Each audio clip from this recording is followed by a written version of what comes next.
ഇപ്പൊ പറഞ്ഞ തന്നെ നിന്നെ മര്യാദ പഠിപ്പിക്കാൻ പറ്റുമെന്ന് ഞാനൊന്ന് നോക്കാം. ആഹാ, അത്രയ്ക്കായോടി നീ?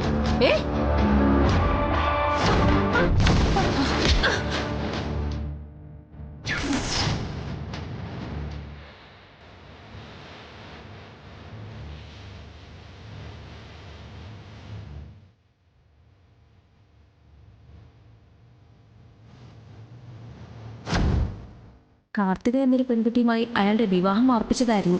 പക്ഷെ നടന്നില്ല. She still missing. മാഡത്തിന്റെ ഹസ്ബൻഡ് വിവാഹം കഴിച്ചു എന്ന് പറയുന്നില്ലേ? അതേ കാർത്തിക തന്നെ. തൊട്ടു പോരുത് എന്റെ കുഞ്ഞിനെ. തൊട്ടാ നീ എന്ത് ചെയ്യും? പറയണേ, എന്ത് ചെയ്യുന്നു? ഇവളെന്റെ മുറി കയറി എന്താ ചെയ്തെന്ന് നിനക്കറിയോ? ഇവളെ തല്ലല്ല കൊല്ല വേണ്ടേ? എടി,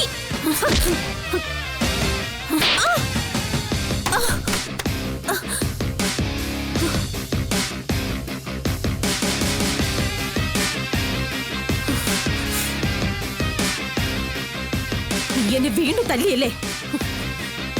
ഇവിടെ വന്ന് എന്നെ തല്ലാ മാത്രം എന്ത് അവകാശം നിനക്ക്?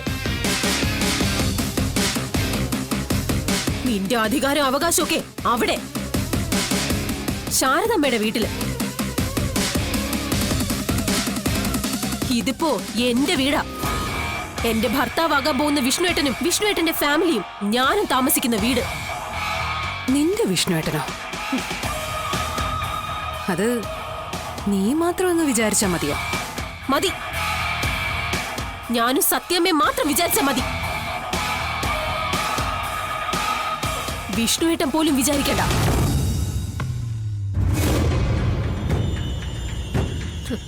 അറിയാലോ നിനക്ക് സത്യമേ. ഇനി അറിഞ്ഞില്ലെങ്കിൽ അറിഞ്ഞോ, നാളെ ഞങ്ങളുടെ വിവാഹത്തിനുള്ള മുഹൂർത്തം കുറിക്കാം. പിന്നെ ഏറ്റവും അടുത്ത ശുഭമുഹൂർത്തത്തിൽ ഞങ്ങളുടെ കല്യാണവും. അത് നാളെ തന്നെയെങ്കിൽ നാളെ തന്നെ. ഒരു കൊച്ചു വേറെ ഉണ്ടായിട്ടും നീ മനസ്സിൽ കൊണ്ട് നടക്കുന്ന വിഷ്ണുവേട്ടനെ തന്നെ. ഒരു സംശയവും വേണ്ട, ഞാൻ സ്വന്തമാക്കിയിരിക്കും.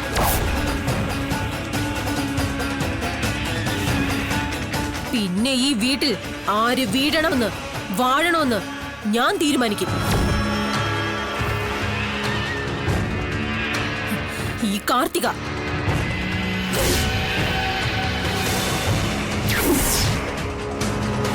വലിച്ചു പുറത്തിടും ഈ മൂന്നിനെ ഞാൻ ഈ വീട്ടിൽ നിന്ന്.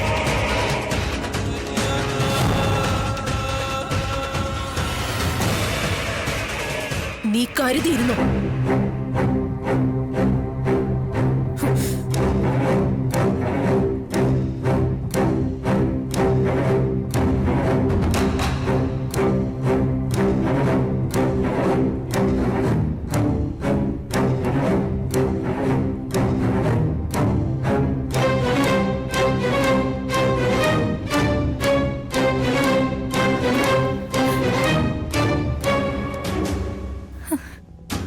കുഞ്ഞേച്ചി, മോള് പേടിച്ചോ? പേടിക്കണ്ട കേട്ടോ. ചേച്ചിയമ്മയല്ലേ ഇവിടെ? കുഞ്ഞേച്ചി, ആ മുഹൂർത്തം കുറിക്കപ്പെടില്ല ശ്യാമേ. കുറിക്കപ്പെടാൻ പാടില്ല.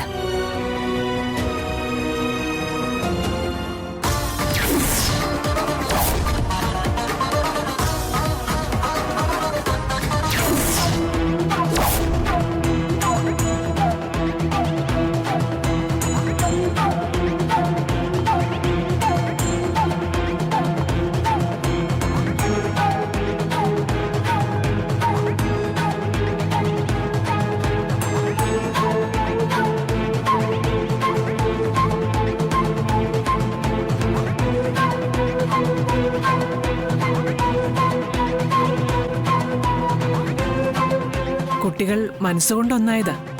പക്ഷെ അതുപോരല്ലോ. ജ്യോതിഷശാസ്ത്രപ്രകാരം ഇരുവരും തമ്മിലുള്ള നാൾപ്പൊരുത്തം കൂടി ഒന്ന് നോക്കിക്കൊള്ളണം. ഇപ്പോഴത്തെ പുതിയ തലമുറ അതൊന്നും കാര്യമാക്കണില്ല. അതിന്റെ ഫലവും അവർ അനുഭവിക്കുന്നുണ്ട്. കല്യാണം കഴിഞ്ഞ് ഒരാഴ്ച തികയുന്നതിന് മുമ്പ് രണ്ടുപേരും കോടതി വരാന്തയില്ല. ഇതെല്ലാം നോക്കി നടത്തിയിട്ടുള്ളവരും കോടതി വരാതെ നിൽക്കുന്നുണ്ട്. അതവരുടെ ജന്മരാശിയുടെ ദോഷമാരാകും സാറേ. പിന്നെ കുടുംബജീവിതം പൂർണ്ണമാകണമെങ്കിലേ നാൾ പൊരുത്തം മാത്രം നോക്കിയാൽ പോരാ, ഭാഗ്യവും വേണം.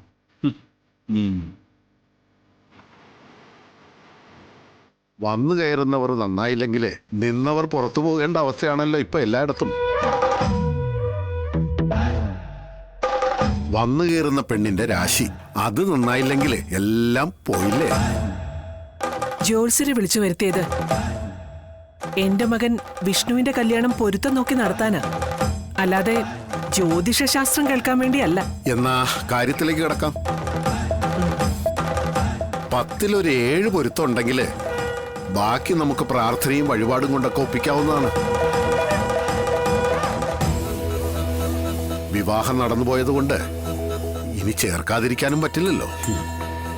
അപ്പൊ അങ്ങനെയും ചെയ്യാം. ജ്യോത്സ്യം സത്യമാണ് രാഘവൻ സാറേ.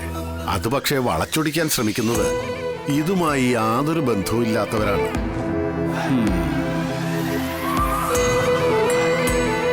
എവിടെ നമ്മുടെ വരനെ കണ്ടില്ലല്ലോ. വിഷ്ണു, വിഷ്ണു,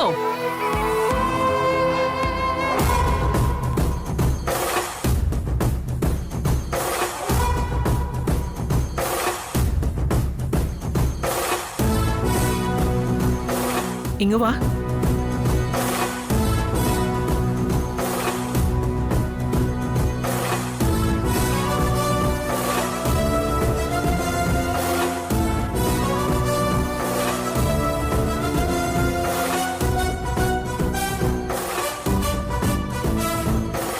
ഇതാ എന്റെ മോൻ വിഷ്ണു.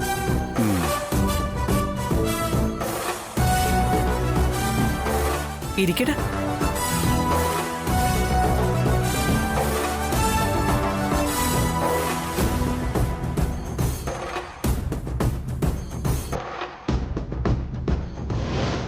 ഇതാ അവൻ വിവാഹം കഴിക്കാൻ പോകുന്ന പെൺകുട്ടി.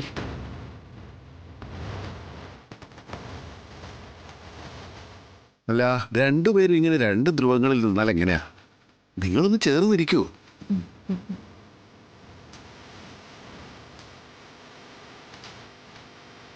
ആദ്യം നോക്കേണ്ടത് രണ്ടുപേരുടെയും മനസ്സിന്റെ പൊരുത്തമാ. അതുണ്ടെങ്കിലേ മറ്റെന്ത് പൊരുത്തവും നോക്കിയിട്ട് കാര്യമുള്ളൂ. മോളെ, അങ്ങോട്ട് പോയിരിക്കേ.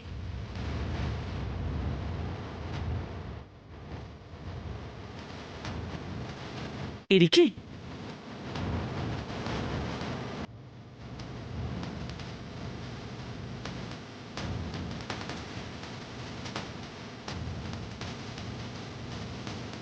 സാക്ഷാൽ വിഷ്ണു ഭഗവാനെയും ലക്ഷ്മി ദേവിയും പോലെ തന്നെ.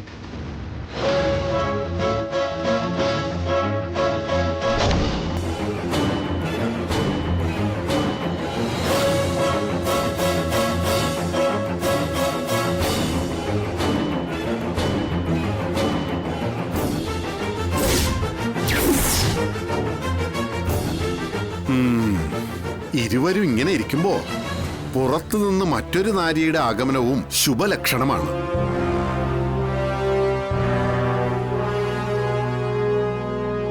സത്യഭാമ വിചാരിച്ചതുപോലെ കാര്യങ്ങളെല്ലാം നല്ലപോലെ നടക്കും.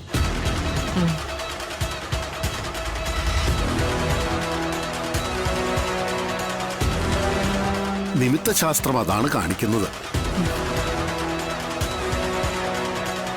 ഇന്നത്തെ ബാക്കിയുള്ള കാര്യങ്ങൾ ജോലിച്ച് പറഞ്ഞുണ്ടാക്കുന്നുണ്ട്. ആ, എന്നാ പിന്നെ ബാക്കി പൊരുത്തം നോക്കാമല്ലോ അല്ലേ?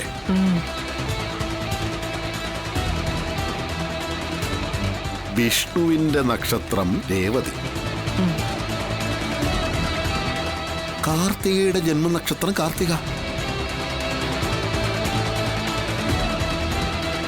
മേഡം ജനന സമയം എപ്പോഴാന്ന് കൂടി പറഞ്ഞോളൂ. അനാഥയാണെന്ന് പറഞ്ഞ ഞാൻ എങ്ങനെയാ ജനന സമയം പറയാ?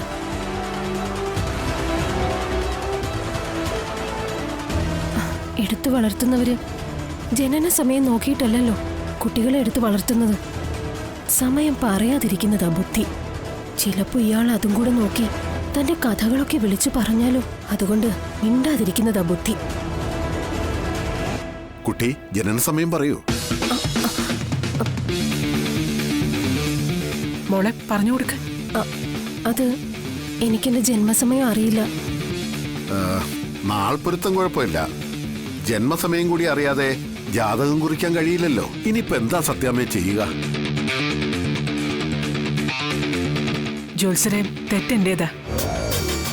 കാർത്തിക ഒരു അനാഥയാണെന്നുള്ളൊരു കാര്യം ഞാൻ ജോത്സരിൽ നിന്നും മറച്ചു വെക്കരുതായിരുന്നു.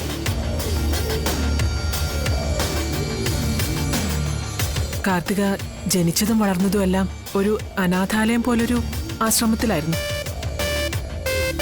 അപ്പൊ പിന്നെ ജാതകം കുറിച്ച് പൊരുത്തം നോക്കാൻ ഇപ്പൊ എന്താണൊരു മാർഗം? ജോത്സരെ,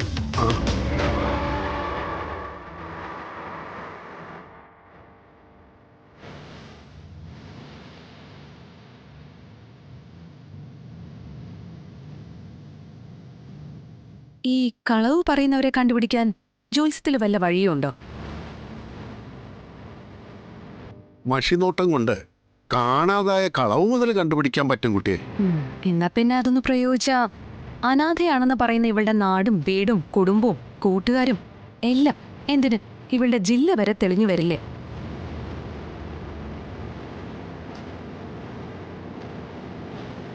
ഇത് എന്റെ മകന്റെ വിവാഹത്തിന്റെ മുഹൂർത്തം കുറിക്കുന്ന ചടങ്ങാ. ഇവിടേക്ക് നിന്നെ ആരും അഭിപ്രായം പറയാൻ വിളിച്ചില്ല. ഞാനിവിടെ നിൽക്കാൻ പാടില്ലെന്ന് വിഷ്ണുവേട്ടൻ പറയട്ടെ. എടാ വിഷ്ണു, ഇവളോട് ഇറങ്ങി പോകാൻ പറ. അമ്മേ, ഇതുപോലത്തെ ഓരോ ചടങ്ങുകളൊന്നും വേണ്ടത് ഞാൻ അപ്പോഴേ പറഞ്ഞതാ. എന്നിട്ട് അമ്മ കേട്ടില്ലല്ലോ. അമ്മ, എന്തിനാണ് അമ്മ എല്ലാവരുടെ മുമ്പിൽ ഇങ്ങനെ കെട്ടിയൊരുക്കി നിർത്തിയിട്ട് എന്നെ ഇങ്ങനെ അപമാനിക്കുന്നത്? സത്യാമ്മേ, ഞാനിപ്പോ എന്താ വേണ്ടത്? നാടും പൊരുത്തം ഒന്നും നോക്കണ്ട. ജോത്സ്യന്റെ ഒരു മുഹൂർത്തം കുറിക്ക്. അതെന്ത് വർത്താനോ ഭാമ ഈ പറയുന്നേ? ഇവന്റെ ജീവിതം വെച്ചാണോ നീ അഹങ്കാരം കാണിക്കുന്നൊക്കെ? രാഘവേട്ട, ഒരു അനാഥ പെണ്ണിന് ഒരു ജീവിതം കൊടുക്കാൻ എന്റെ മകൻ തയ്യാറാ. ഒരു പൊരുത്തവും നോക്കാതെ ഞാനത് നടത്താനും പോവാ.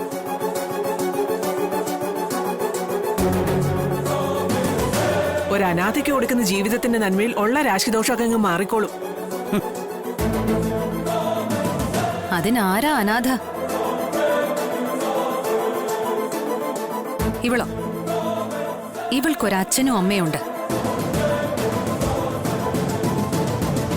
അവരൊരുക്കിയ വിവാഹ നിശ്ചയ പന്തലിൽ നിന്നും അവരെ ധിക്കരിച്ച ഇറങ്ങിപ്പോന്നത് ഇവള്.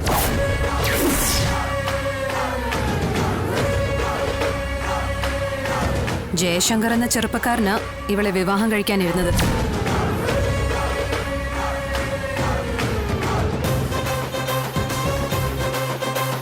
ശരിയല്ലേടി? ഈ പറയുന്ന ജയശങ്കർ ഇവിടെ വന്നിട്ടുണ്ട്, ഒന്നല്ല 2 തവണ. ആദ്യം വന്നത് വിവാഹ നിശ്ചയ പന്തലിൽ നിന്നും അയാളെ ചതിച്ചിട്ട് പോയ വഞ്ചകിയെ തിരക്കി.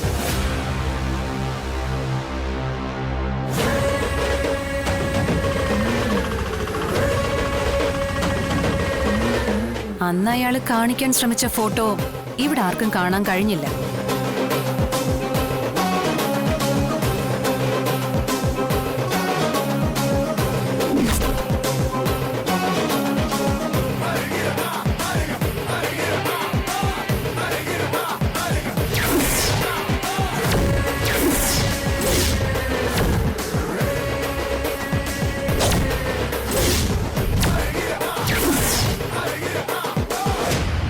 ഞാനൊന്ന് നോക്കട്ടെ സത്യമേ. ഈ കുട്ടിയോട് ഞാൻ ഇപ്പൊ സംസാരിച്ചതേ ഉള്ളൂ. ഞാൻ കാറിൽ വരായിരുന്നോ, അവിടെ വെച്ച് ഈ കുട്ടി ലിഫ്റ്റ് ചോദിച്ച് കൈ കാട്ടി. അന്ന് ആ ഫോട്ടോ കാണാൻ കഴിഞ്ഞിരുന്നെങ്കിൽ ഇന്ന് ഈ ചടങ്ങ് ഇവിടെ നടക്കില്ലായിരുന്നു.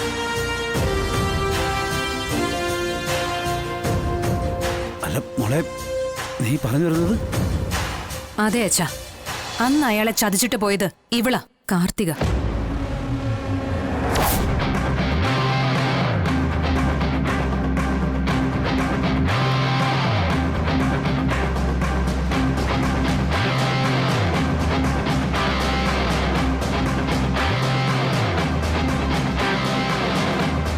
ഒളിച്ച് താമസിക്കാ ഇവിടെ ഇവള്, എല്ലാവരെയും കബളിപ്പിച്ച്. ഇവിടെ ഞാൻ തളർന്ന പിന്നെ ഒരിക്കലും ഇവർക്ക് മുന്നിൽ എനിക്ക് എഴുന്നേറ്റ് നിൽക്കാനാവില്ല. അവസാന നിമിഷം വരെ പൊരുതിയേ പറ്റൂ. കാർത്തി, എന്താ ഞാൻ ഈ കേൾക്കുന്നൊക്കെ? അയ്യോ, നുണയാ സത്യമേ, ഈ പറയുന്നത് മുഴുവൻ നുണയാ.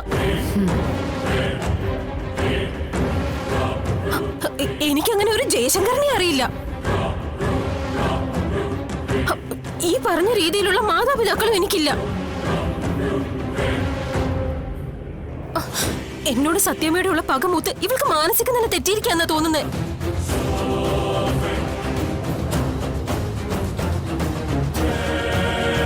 വിഷ്ണു, നിനക്കെന്താ പറയാനുള്ളത്? വരട്ടെ, ആ ജയശങ്കർ കൊണ്ട് വരട്ടെ, നമുക്ക് നോക്കാലോ.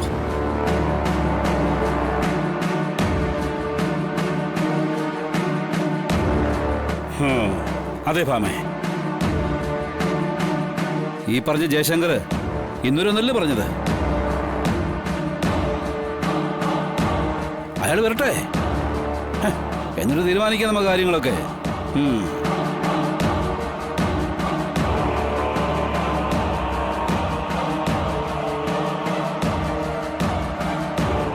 അടിപതറി നിന്നിട്ടും നീ നിന്റെ ആത്മവിശ്വാസം വിടുന്നില്ല അല്ലേ?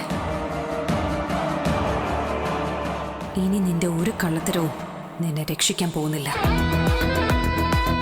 വെട്ടിയും വട്ടിയെടുത്ത് തയ്യാറായിരുന്നു. ഇനിയുള്ള നിന്റെ നിമിഷങ്ങൾ ജയശങ്കർ എത്തുന്നത് വരെ മാത്രം.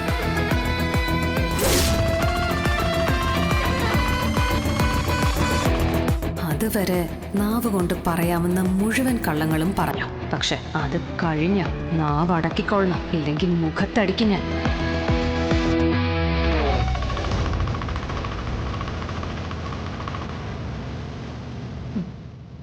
ഇവരുടെ കല്യാണം നടക്കുമെന്നായപ്പോ നീ ഓരോ ഇല്ലാ കഥകളുമായിട്ട് വരികയാണല്ലേ? സമ്മതിക്കില്ലടി ഞാൻ.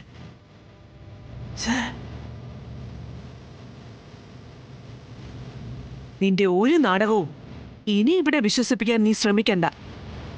ശാലിനി തക്ക സമയത്ത് തന്നെ എല്ലാം കണ്ടുപിടിച്ചുകൊണ്ട് ഈ പ്രശ്നത്തിനൊരു പരിഹാരമായി.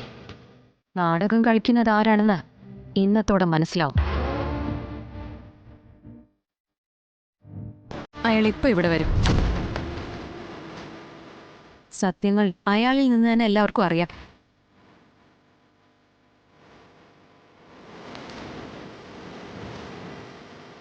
സത്യമ്മേ, എന്നെ വിശ്വസിക്കണം. ഒരു നാടിനെയും നാട്ടുകാരെയും ജനിപ്പിച്ച അച്ഛനെയും അമ്മയും കെട്ടാൻ ഒരുങ്ങി വന്ന ഒരു ചെറുപ്പക്കാരനെയും വഞ്ചിച്ചിട്ടാ ഇവളിവിടെ വന്ന അനാഥത്വത്തിന്റെ കാര്യവും പറഞ്ഞ് എല്ലാവരെയും ചതിച്ചു നടക്കുന്നത്. ഇവള് പറയുന്നത് പോലെ ജയശങ്കർ വന്ന എല്ലാ കള്ളങ്ങളും പൊളിയും. വഞ്ചന സത്യമ്മ പൊറുക്കില്ല. എങ്ങനെയാ ജയശങ്കറിന്റെ വരവ് തടയേണ്ടത്?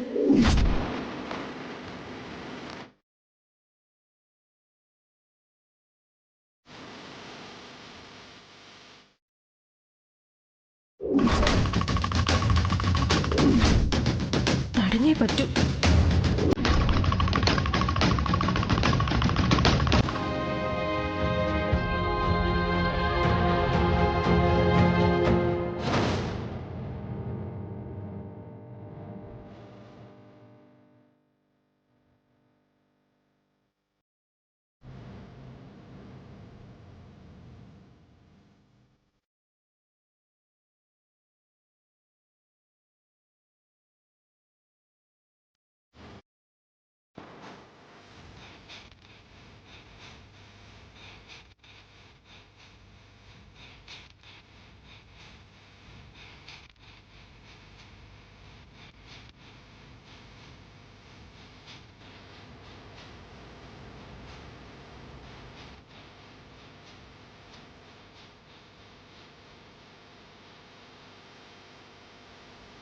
ജയശങ്കർ വന്ന് തന്നെ തിരിച്ചറിഞ്ഞ കള്ളങ്ങളെല്ലാം പൊളിഞ്ഞ പിടിച്ചു നിൽക്കാനുള്ള മറ്റൊരു കള്ളം. അതെന്താണെന്ന് ആലോചിച്ചുള്ള നിൽപ്പ.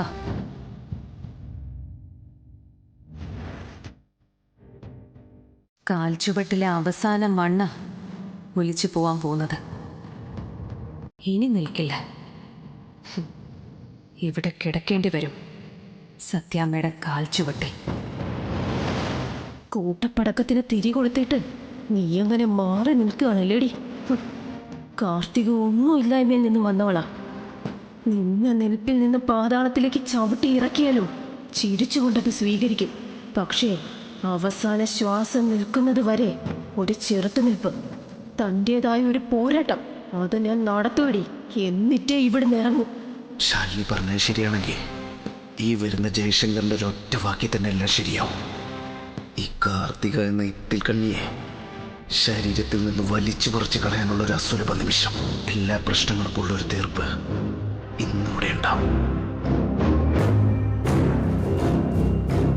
എല്ലാ സത്യങ്ങളും പുറത്തു വരട്ടെ. എനിക്കിനി വയ്യ ഈ ഭാരവും പേറി ജീവിതം തള്ളി നീക്കാൻ.